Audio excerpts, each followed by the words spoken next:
Kumbame bundu ya Kongo. Kumbame bundu ya Kongo.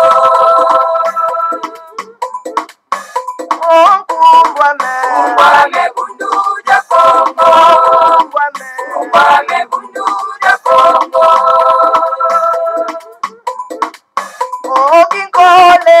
Kole kukongo ya mwenito.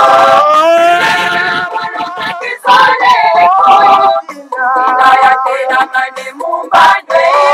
Mukuluza kanda ya Kongo. Mukuluza kanda ya Kongo. Vita kukongo ya mwenito.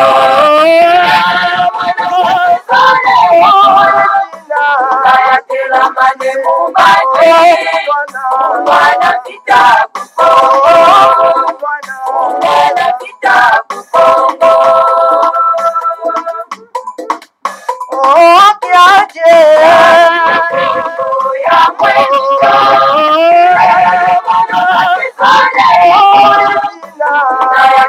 Mane mumbande kanda ya Kongo.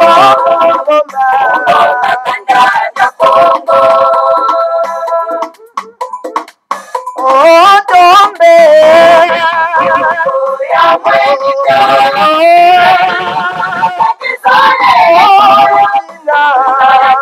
Mane mumbande usoma tembe kukongo. Usoma tembe kukongo.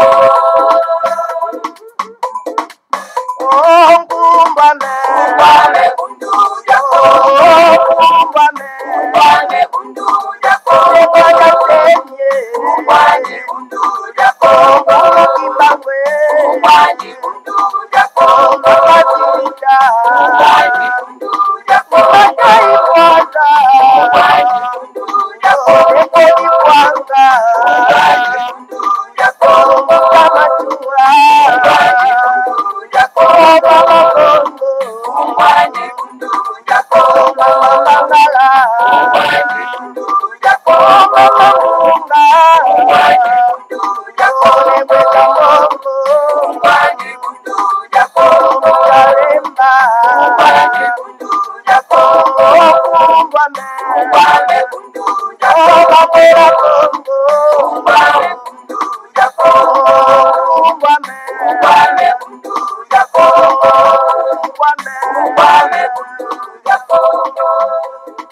Matondo mingi bama batata bandeko balandi ya Kongo bololo kumbwame bundu dia Kongo tarabiso wana toye lisusu atuka bomo mesano atuka na paramidi ya lelo pambate lelo ezali ya solo pena mokolo mwa sambo ya sanza mwambi mobu ya koto mibale na tuku mibale na moko tokomi bongo na ngonga ya zomi na sambo na miniti zomi na misato elingi koloba ngonga mitano na miniti zomi na misato ya sima zanga.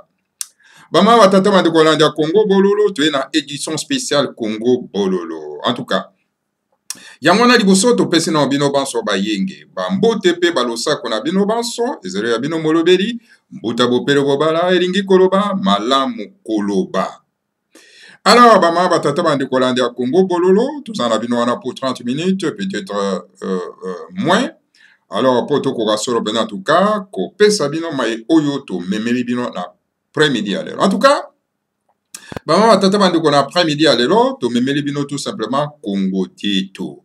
Congo Dieto écrit par les grands maîtres de mandat semi, Congo Dieto 45-48, c'est-à-dire 4548, Congo Dieto Kotomine, na Kamamita no na Tukumine na Mwambi.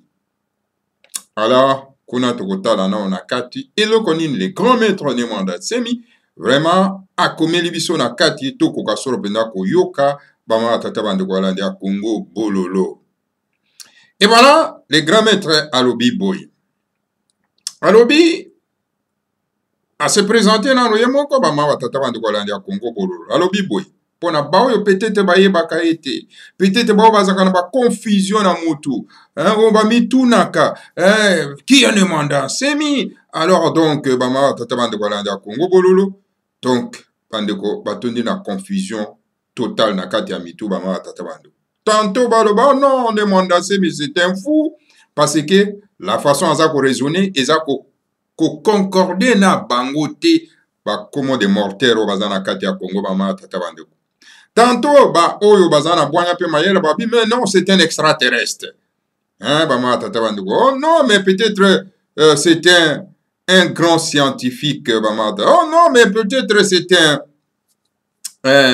un prophète. Bon na bongo bama tata bandeko. Tout le monde aza ko pesa qualification selon capacité na ya ko raisonner ba ma tata bande ya Congo bolo. Alors donc bayi mboka bana somi ya mboka ya Congo lokola baza ko raisonner lisusu te parce que politique et bibisi bango mitu ba ma tata bande ko. Alors donc okomona bango a qualifier ne motaliboma parce que raisonnement ya bango ya bayi mboka baza na kati ya mboka ya Congo et comment vraiment lokola raisonnement ya les oiseaux de basse-cour. Moi, je vais raisonner ma casse zalité. Mais voilà, les grands maîtres, c'est un prophète, c'est un extraterrestre, et ça va minder parce que capacité à raisonner les alikolo.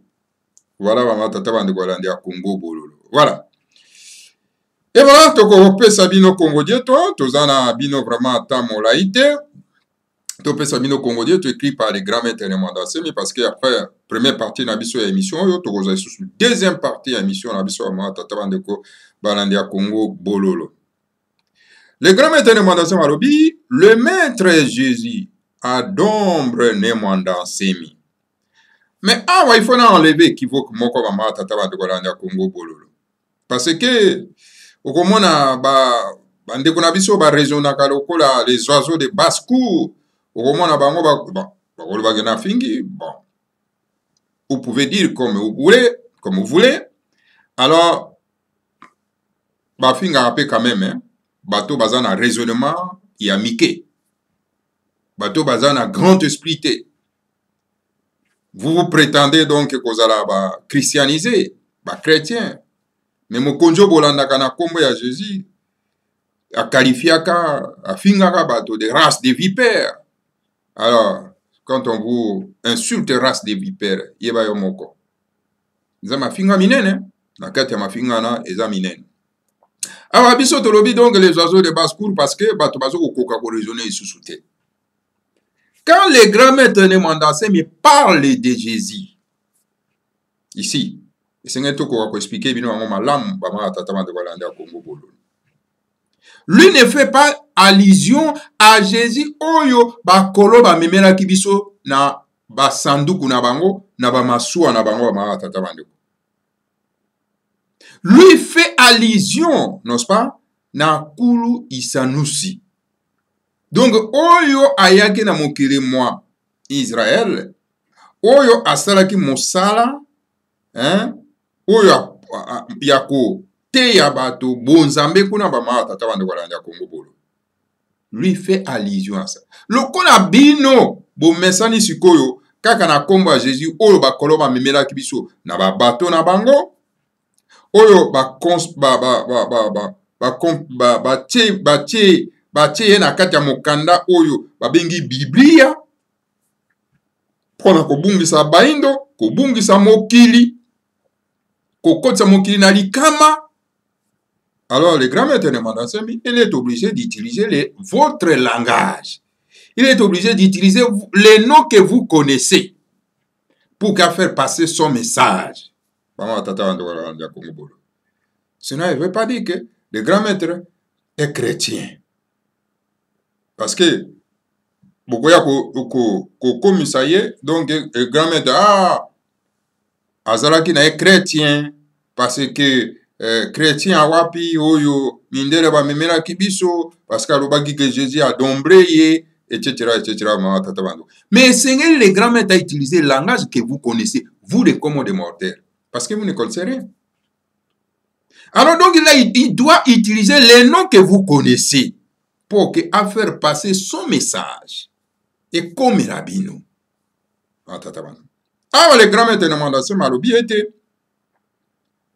Jésus a dombré les grands maîtres Nemandasemi à côté na kati na ye.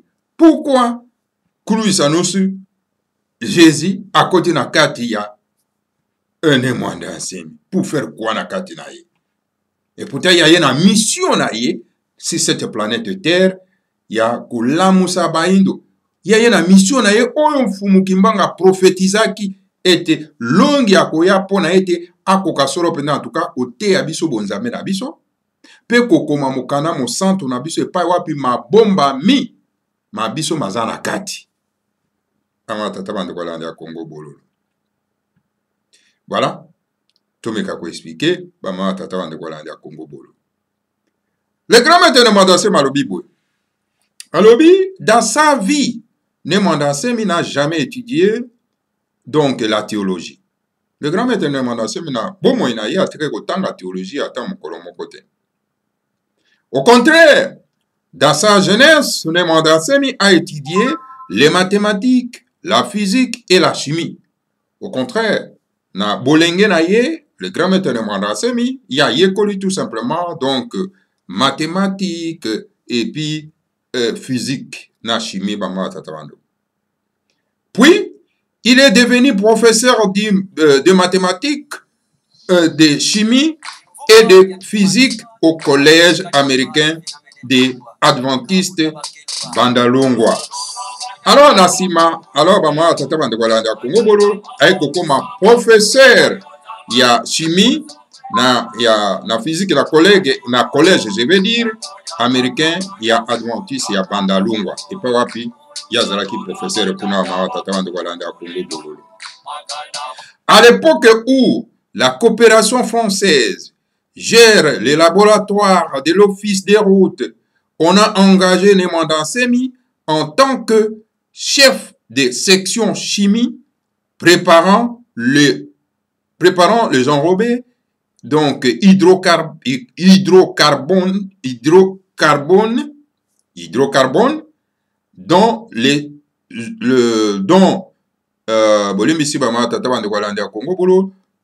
clients de l'office des routes devraient se servir pour bétonner les routes.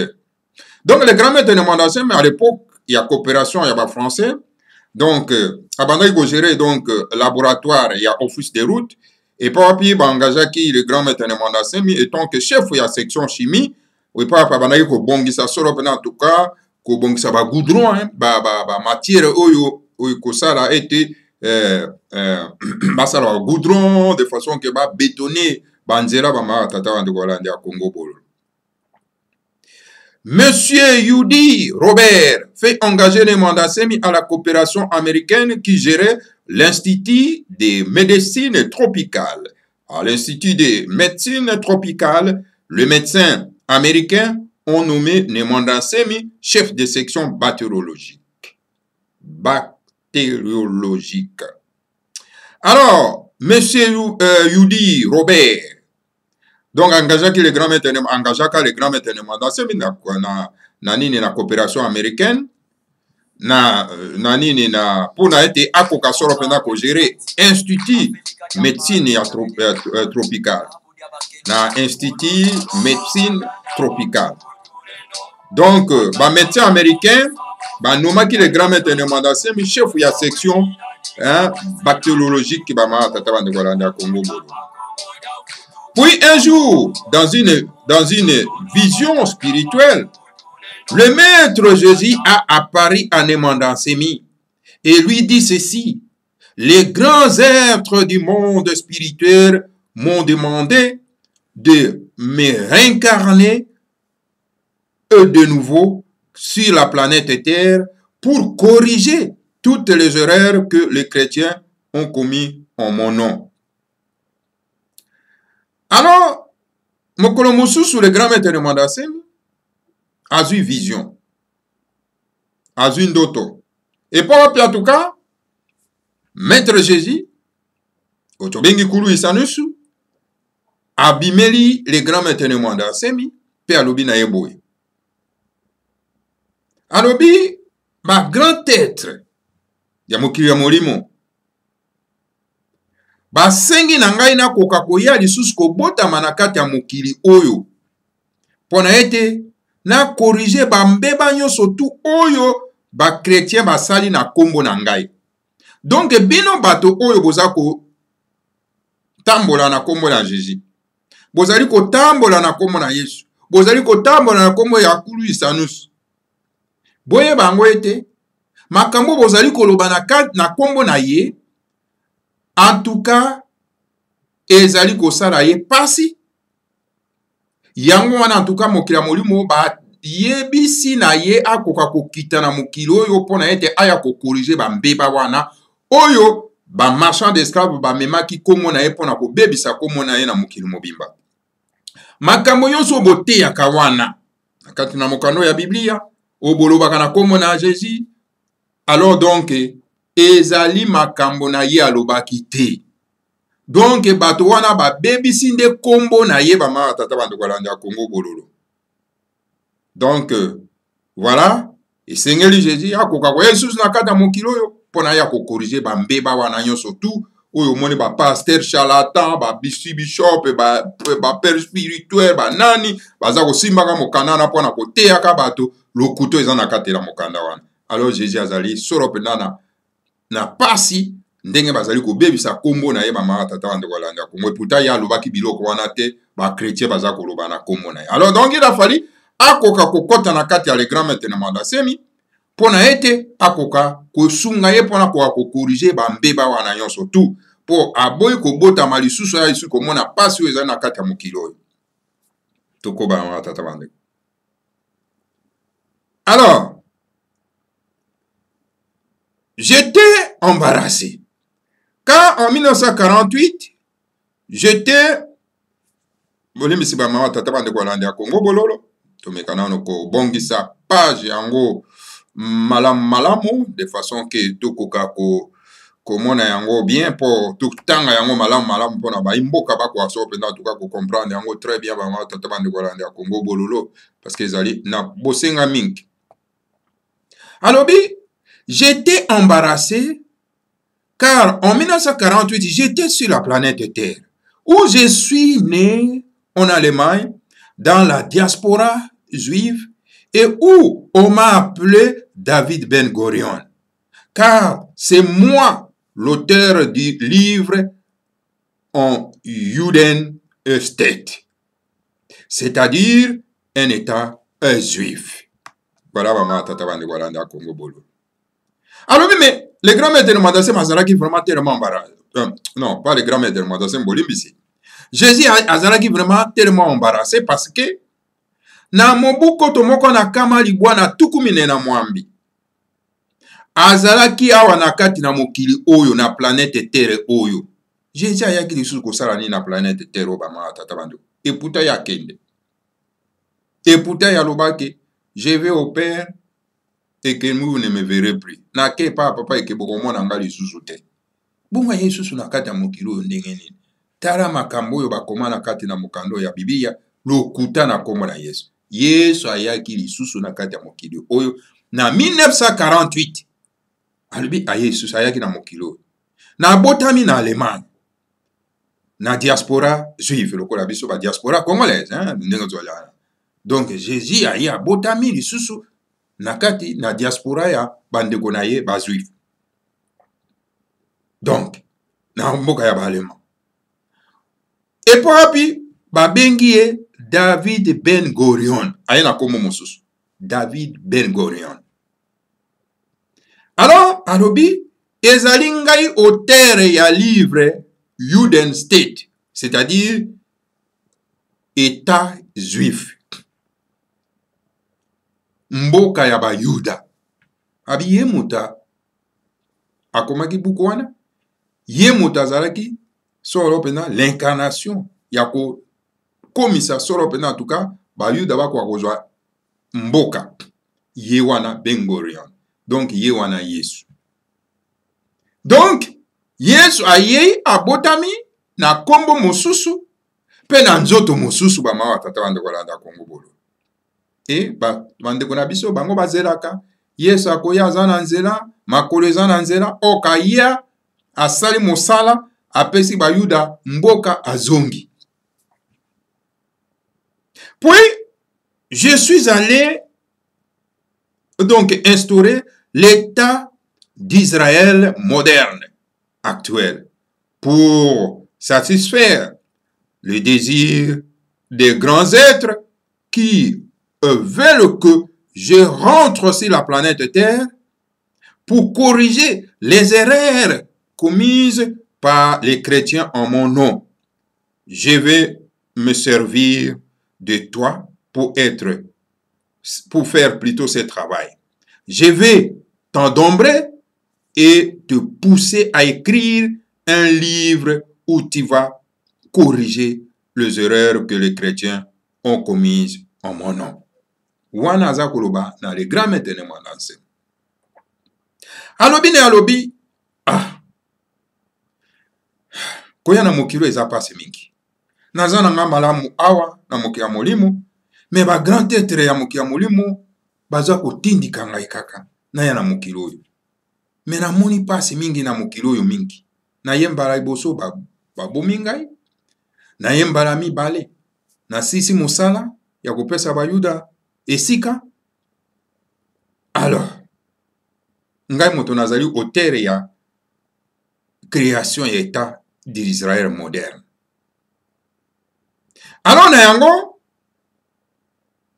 po ete na koka ko satisfaire des désirs pour ça ya ba grand être ya mokili ya molimo.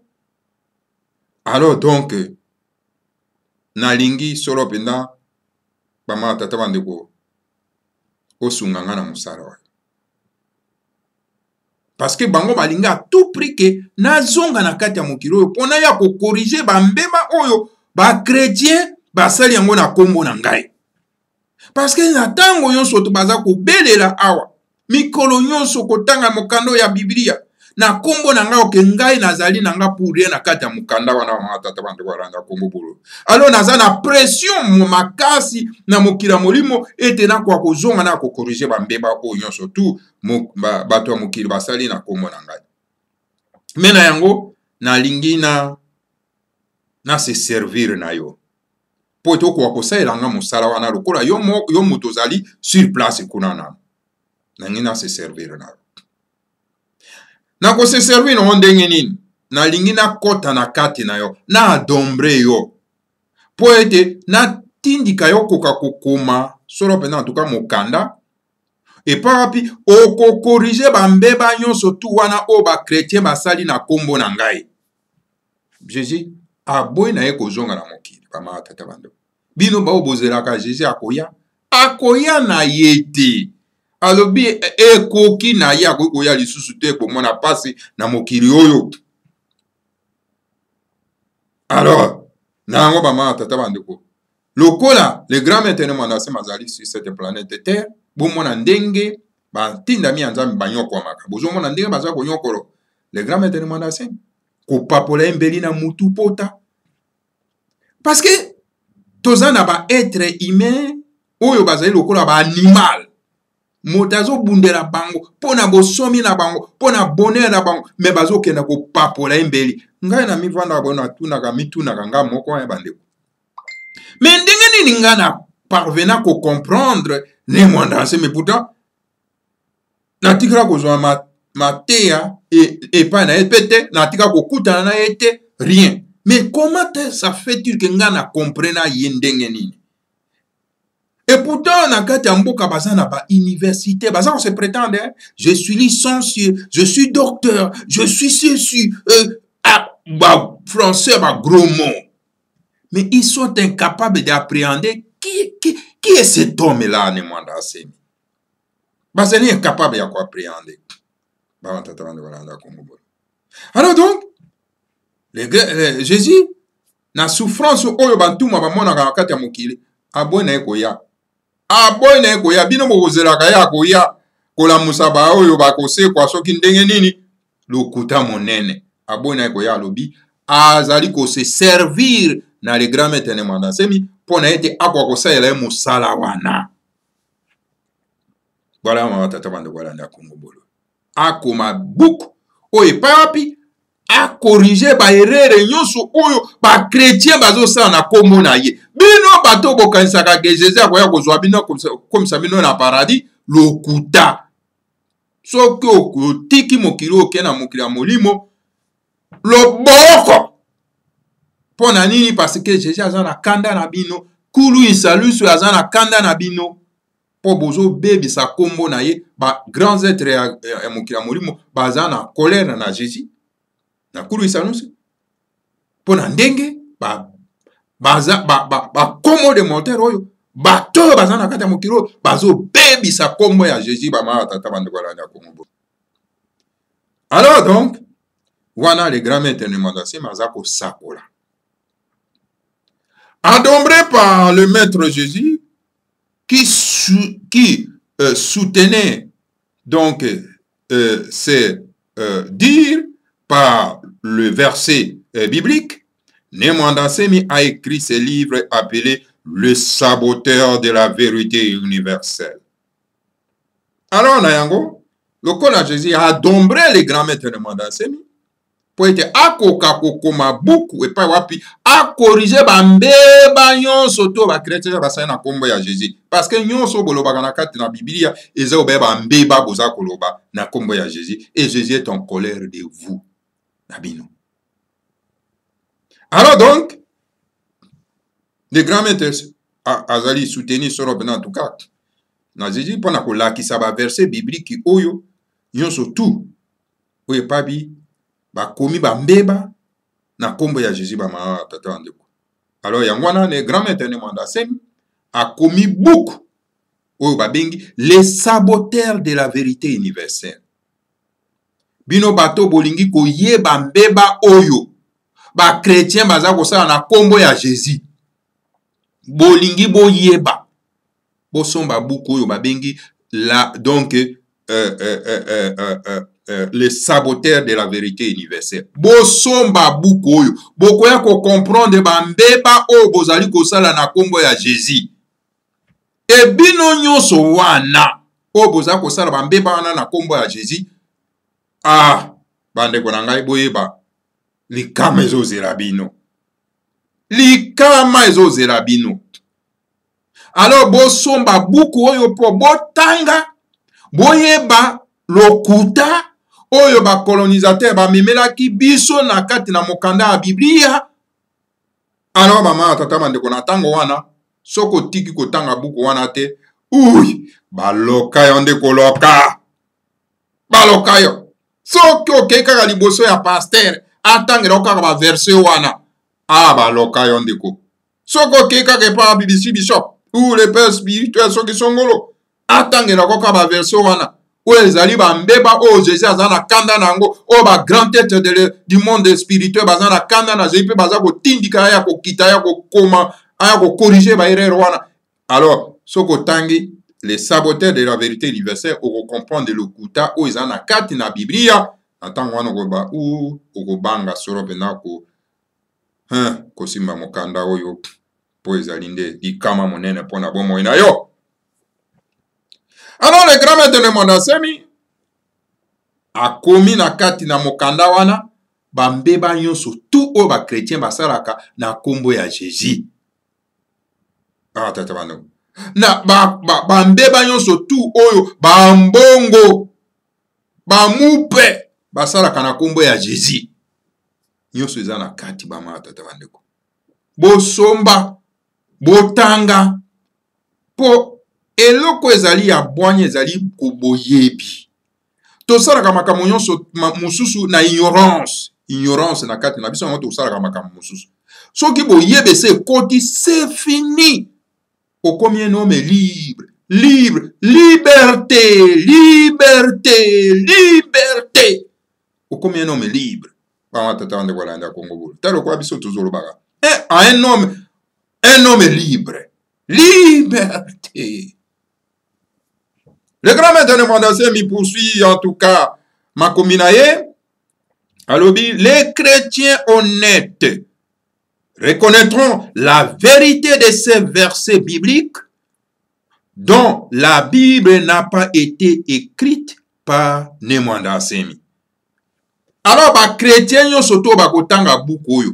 Ba indo nyonso to bakotanga buku oyo. Ba mindele nyonso to bakotanga buku oyo. Ba po rouge bakotanga buku oyo. Ba nani bakotanga buku oyo. Ba i bato na kati na mokili bakotanga buku oyo. Alors donc bama tata bandeko balandi ya Congo bololo tolobi ba chrétien honnête bakoyeba vraiment donc bosembo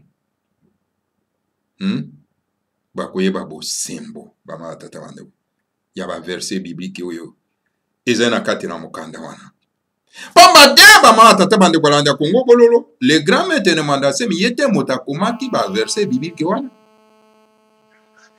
ye azwi kaka banini basoze ba verset wana alakisi bino yango na poisa po bino bakanga bino miso afungoli bino miso popo ya comprendre que no tokosami lokola bangulu tokosami lokola bamikomboso tokosami afungoli bino miso bama tata bandeko balandi ya Congo bolo boyebi yango très bien que na époque ya Mvulus Kimbango bama tata bandeko donc Fumu Kimbango afungolaki baimboka na kamba omonaki bandeko na biso na kamba basalaki ne bapasolaki solo pena tuka ba biblia bama tata bandeko balandi ya Congo bololo bolimbisi bama tata bandeko baza kobenga bandeko bako comprendre que naza nano na émission ya première partie bazela ngai na deuxième partie nazo kozwa bango na sisa nano première partie oyo bama tata bandeko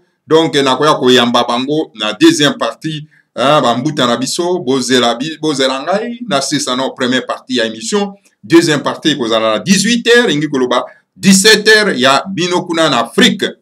Donc voilà tozokoba nano na première partie bama tata bandeko balandi ya Congo bololo alors pona bandeko na biso bameka nano kozela biso. Donc voilà bama tata bandeko balandi ya Congo bololo wana bandeko bazali kobenga bama tata bandeko donc tozali vraiment très sollicité kuna. Donc voilà bama tata bandeko balandi ya Congo pona kosukisa poto kwa kokoma na suka. Ce livre coûte $10 américains équivalent en francs congolais, en RDC et $15 américains à l'étranger. Ingeta ibobo. Donc le livre là est très moins cher. $10 kuna na mboka ya Congo et $15 awa na diaspora. $15 c'est rien. $15 c'est là. Pour lire connaissance, pour lire boigna.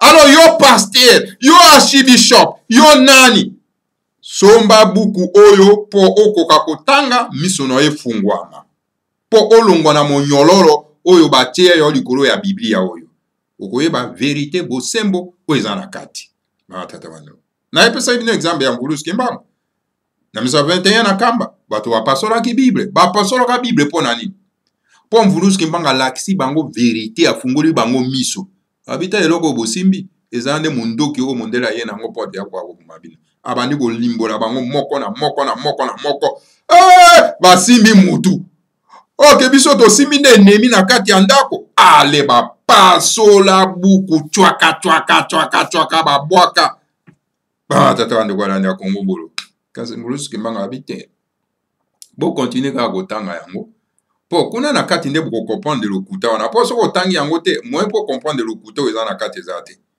donc bozela longue akoya epa wapi ye akokoma mokanda mo santo na biso epa wapi mabomba mi mabiso maza na kati yale botanga yango nanu kaka po bo comprendre ka le kuta ezate bo vanda yango na banda kwa bo considérer yango kwa liloba nzambe te eza bongo te tanga yango pour comprendre le côté zanakati. Mais tala ba politique bango baza ko s'en servir na mokanda wana pona ko abrutir bande ko na biso ba mata tata bande ba failu ba mozito ba bemba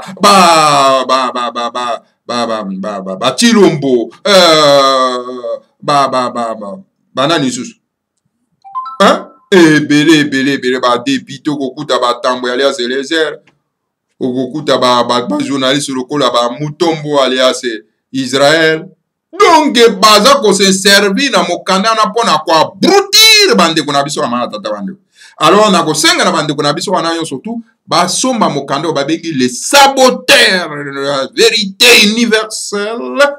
Pona ete ba ko yeba bo sembo ezali na kati po ete lokuta ekoka kolongwa na kati na mitu ya ba imboka bama tata bandeko. Ça coûte rien, 10 dollars na Congo et 15 dollars à un étranger bama tata bandeko. Alors bandeko bakotuna ngai mais siko tokokende kosomba yango wapi. Ouais, mutuna wana obokozwa yano lobby.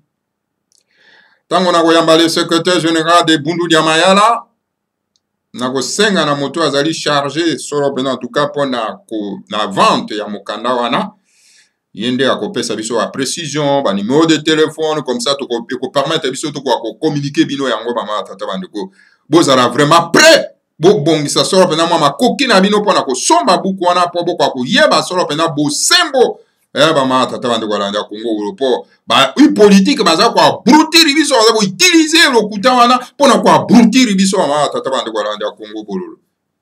Donc sengeli ko yeba vérité pona ete lokuta ko akosila. Voilà bama tata bandeko alanda Congo bololo pona ezalaki en tout cas na mukuse maye oyo ekoka isoro pena tuka ko memela bino na poko alora izaki sengo koyoka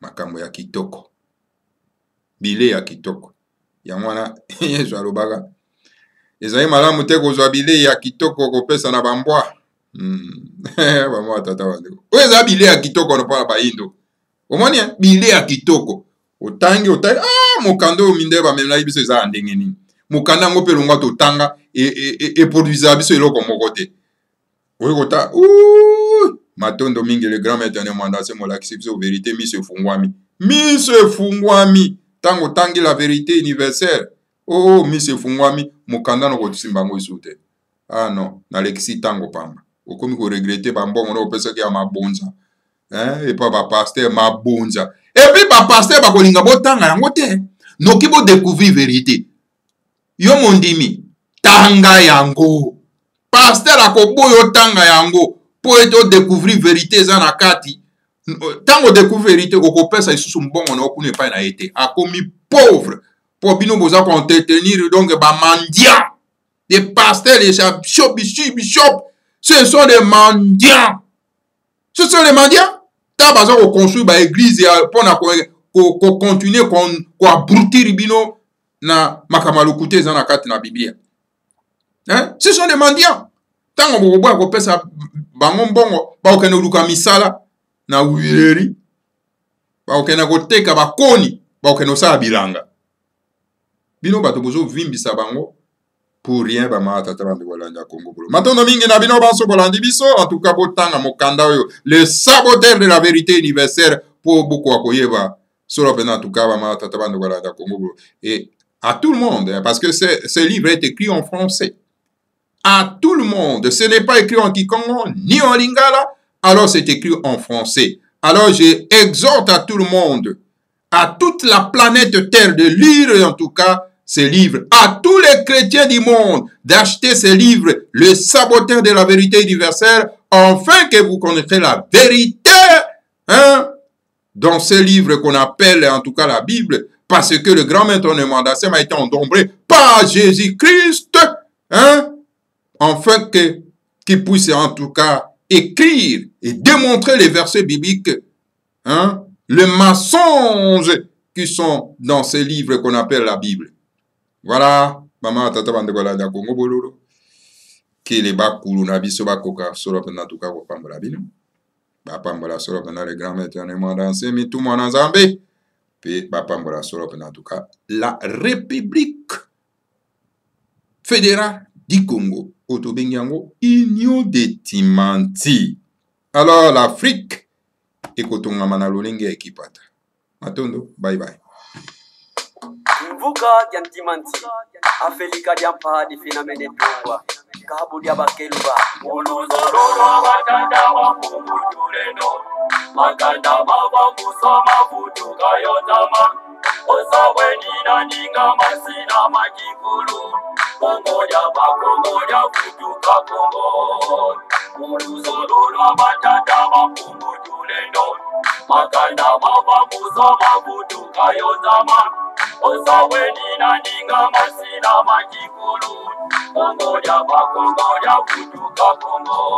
Afrika ya Afrika ya Afrika ya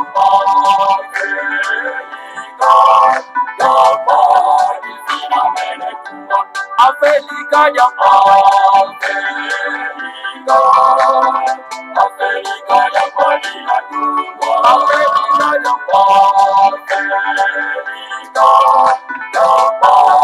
vina mene tungwa Kefi ambaya mbita petima na kukongo Ipanza kya Kongo ye kibuka kya timanzi Kefi ambaya mbita petima na kukongo Kongo ya bakongo ya futuka Kongo Kefi ambaya mbita petima na kukongo Ipanza kya Kongo ye kibuka kya timanzi Kefi ambaya mbita petima na kukongo Kongo ya bakongo ya futuka Kongo Africa ya Africa ya kwani na tungwa Africa ya kwani vina mene tungwa Africa ya Africa ya kwani na tungwa Africa ya kwani vina mene tungwa Zakuza kuna tatu zazo zina katulwa Ulusolola batata makungu tulendo Siku minazone za kwanza zinatungwa Yevuka na ukivuka jantimati Zakuza kuna tatu zazo zina katulwa Ulusolola batata makungu tulendo Siku minazone za kwanza zinatungwa Yevuka na ukivuka jantimati Africa ya Africa ya kwani na tungwa Africa ya kwani vina mene tungwa Africa ya Africa ya kwani na tungwa Africa ya kwani vina mene tungwa Siku minazoleza kwanza zinatungwa Kongo kwimaka mubengela kuvanguza mi Oyo makajanga kivuku bangi chwapa Kasaimu kivuka kya timati Siku minazoleza kwanza zinatungwa Kongo kwimaka mubengela kuvanguza mi Oyo makajanga kivuku bangi chwapa Kasaimu kivuka kya timati Africa ya